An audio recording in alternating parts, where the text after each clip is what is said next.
അനുപേട്ട, ഓഫീസിലെ ഫംഗ്ഷന് ഈ ചുരിദാർ ഇട്ടാൽ മതിയോ? ഗോൾഡൻ കളർ പൂക്കളുള്ള ഇളം പച്ച ചുരിദാർ ഉയർത്തി ഉത്സാഹത്തോടെ ധന്യ ചോദിച്ചു. ട്രെൻഡിൽ നിന്നെടുത്ത പച്ച ചുരിദാറില്ലേ, ഗോൾഡൻ കളർ പൂക്കളുള്ള, അതിട്ടാ മതി. ധന്യ ഉയർത്തിക്കാട്ടിയ ആ ചുരിദാറിൽ ഒന്ന് ഏറെ കണ്ടിട്ട് നോക്കിയിട്ട് വീണ്ടും മൊബൈലിൽ ശ്രദ്ധയൂന്നിക്കൊണ്ട് അനൂപ് പറഞ്ഞു. ഉത്സാഹത്തോടെ ഉയർത്തിക്കാട്ടിയ ചുരിദാർ താഴ്ത്തിയ ധന്യയുടെ മുഖത്തെ ഉത്സാഹം പെട്ടെന്ന് ഒളിച്ചുപോയി. ഏട്ടൻ, ഞാൻ കാണിച്ചതെന്താ? ഏട്ടൻ കണ്ടതെന്താ? മൊബൈലിൽ നിന്ന് ശ്രദ്ധ തിരിച്ച് അനൂപ് വീണ്ടും ധന്യയുടെ കയ്യിലെ ചുരിദാറിലേക്ക് നോക്കി. ഓ സോറി, ഇതല്ലേ ട്രെൻഡ്സിൽ നിന്ന് നമ്മൾ വാങ്ങിയ ചുരിദാർ? ആ, ഇത് തന്നെ ഇട്ടാ മതി. ഇതാ നിനക്ക് ചേരുന്നേ. ഞാൻ എഡിറ്റ് ചെയ്യുന്ന തിരക്കിലായിരുന്നു. ഒരു വിഡ്ഢി ചിരിച്ചിരിച്ചുകൊണ്ട് അനൂപ് അവളെ നോക്കി. കഷ്ടം. ചിരികോട്ടി പിറുപിറുത്തുകൊണ്ട് തൻ്റെ ദേഷ്യം പ്രകടിപ്പിച്ച ധന്യ അവിടെ നിന്നും ബെഡ്റൂമിലേക്ക് പോയി. അന്ന് ധന്യയുടെ ഓഫീസ് വാടക കെട്ടിടത്തിൽ നിന്നും പുതിയതായി കിട്ടിയ വാടക കെട്ടിടത്തിലേക്ക് മാറുന്ന ഉദ്ഘാടന ഫംഗ്ഷൻ ആയിരുന്നു. ഏട്ടാ, ഞാൻ ഇറങ്ങുവാണേ, കുട്ടികളെ നോക്കിക്കോണേ. മൊബൈൽ ക്യാമറ സ്റ്റാൻഡിൽ വെച്ചുകൊണ്ട് മകളുടെ ഡാൻസ് ഷൂട്ട് ചെയ്യുമായിരുന്ന അനൂപിനെ നോക്കി ധൃതിയിൽ സ്കൂട്ടി എടുത്തുകൊണ്ട് ധന്യ പറഞ്ഞു. ആ ശരി. ധന്യയെ നോക്കാതെ കൈ ഉയർത്തി അനൂപ് പറഞ്ഞു.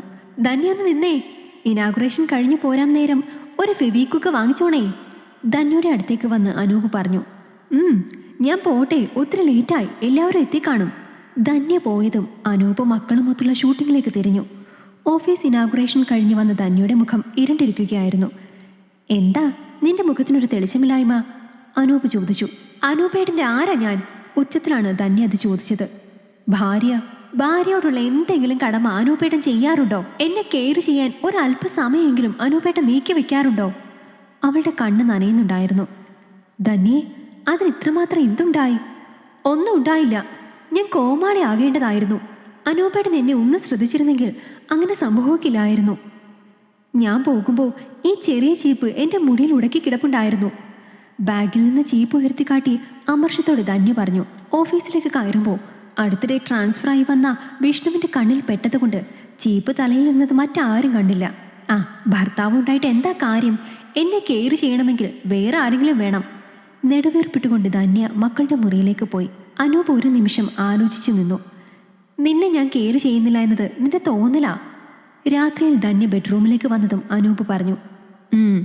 ഒന്ന് അമർത്തി മൂളിയ ശേഷം ധന്യ ബെഡിലേക്ക് കിടന്നു. സ്കൂളിൽ അധ്യാപകനായതുകൊണ്ട് കിട്ടുന്ന വെക്കേഷനിലല്ലേ ഞാൻ മക്കളെ വെച്ച് റീൽസ് ചെയ്യുന്നത്. ഇപ്പോൾ 500 സബ്സ്ക്രൈബേഴ്സ് കഴിഞ്ഞു. ക്യാഷ് കിട്ടുന്ന കാര്യം കൂടിയല്ലേ. ഒപ്പം മക്കളുടെ ഉള്ളിലെ കഴിവുകൾ പുറത്തു കൊണ്ടുവരികയും ചെയ്യാം. അതൊന്നുമല്ല, നിങ്ങളെപ്പോഴും മൊബൈലിൽ എൻഗേജ് തന്നെയാ. അതുപോട്ടെ, നമുക്ക് എവിടെയെങ്കിലും കറങ്ങാനൊക്കെ പോകാമെന്ന് എത്ര പ്രാവശ്യം പറഞ്ഞിട്ടുണ്ട്. നിങ്ങൾക്ക് അപ്പോഴൊക്കെ നിങ്ങളുടെ കാര്യം. അതൊക്കെ നിന്റെ തോന്നലാ. ഞാനും എന്തെങ്കിലും കാര്യത്തിൽ ബിസിയാകുന്നത് നമുക്ക് പ്രയോജനമുള്ള കാര്യത്തിനല്ലേ. ഓ മതി ന്യായം പറച്ചില്. അനൂപിൻ്റെ മനസ്സിൽ രൂപം കൊണ്ട എന്തോ ഒരു ആശയക്കുഴപ്പം മുഖത്ത് മിന്നി മറയുന്നുണ്ടായിരുന്നു. വിഷ്ണു, നീ ഇന്നലെ ആ ചീപ്പ് കണ്ടില്ലായിരുന്നെങ്കിൽ ആകെ കുളമായി പോയേനെ. പിന്നെ എന്നെ ഉണ്ടടാ, ഇപ്പോൾ എനിക്ക് ഓഫീസിൽ പോകാനുള്ള വിരസത മാറി നിന്റെ വരവോടെ. ധന്യ അടക്കത്തിൽ സംസാരിക്കുന്നത് ശ്രദ്ധിക്കുവാനിടയായ അനൂപ് അമ്പരന്ന് നിന്നുപോയി. അനൂപിൻ്റെ മനസ്സിൽ പല പല ചിന്തകൾ മിന്നി മറിഞ്ഞുപോയി. ശരി, വെച്ചേക്കുവാടാ. അങ്ങേര് വീഡിയോ പിടുത്തം കഴിഞ്ഞ് ഇപ്പോൾ വരും, ബ്രേക്ക്ഫാസ്റ്റ് അന്വേഷിച്ച്. ഓക്കെ, പിന്നെ വിളിക്കാം. ശ്വാസം നിലച്ച പോലെ നിന്ന അനൂപ് പെട്ടെന്ന് അവിടുന്ന് വെളിയിലേക്ക് പോയി.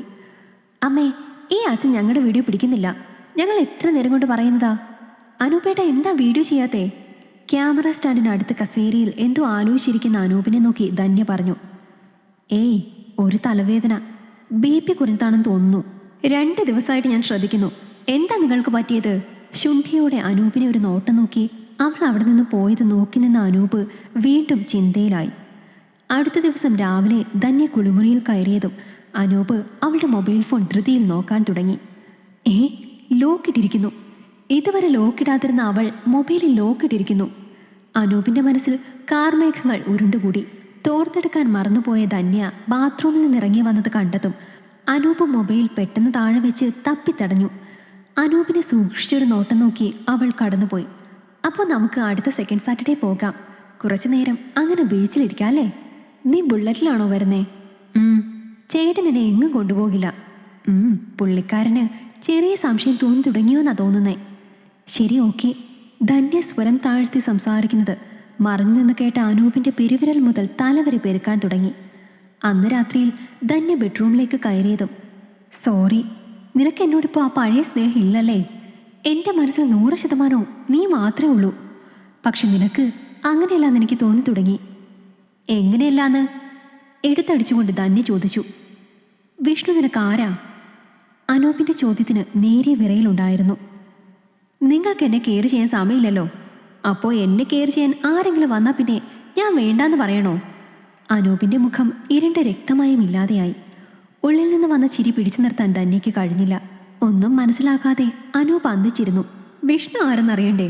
എൻ്റെ കൂടെ മുൻപ് ജോലി ചെയ്ത ഇപ്പോൾ ഞങ്ങളുടെ ഓഫീസിലേക്ക് ട്രാൻസ്ഫർ ആയി വന്ന കുറുമ്പി പെണ്ണ് വിഷ്ണുപ്രിയ. നല്ലൊരു ബുള്ളറ്റ് ഉണ്ട് അവൾക്ക്. മിക്കവാറും അതിലവള് വരുന്നേ. ധന്യയ്ക്ക് ചിരി നിർത്താൻ കഴിഞ്ഞില്ല. മനസ്സിലുരുണ്ടുകൂടിയ കാർമേഘങ്ങൾ പെട്ടെന്ന് അപ്രത്യക്ഷമായതിൻ്റെ കുളിർമയിൽ അനൂപിലും ചിരി വിടർന്നു. കെയർ ചെയ്തില്ലെങ്കിൽ പിടിച്ചു വാങ്ങാൻ ചെറിയൊരു തന്ത്രം എടുത്തല്ലേ പറ്റൂ. അല്ലെങ്കിൽ ഈ ആണുങ്ങൾ ഒരു പരിഗണനയും തരില്ല, ധന്യ മനസ്സിൽ പറഞ്ഞു. അടുത്ത ദിവസം രാവിലെ സ്കൂട്ടിയുമായി ധന്യ ഓഫീസിലേക്ക് പോകാൻ നേരം അനൂപ് കുട്ടികളുമായി വീഡിയോ എടുക്കുകയായിരുന്നു. ദേ ഞാൻ പോകുവാണ്. ഇവിടെ കിടക്കുന്ന ഈ പ്ലാസ്റ്റിക് കൂട് എടുത്ത് പുറകിലിട്ടേക്കണേ. ഓ ശരി.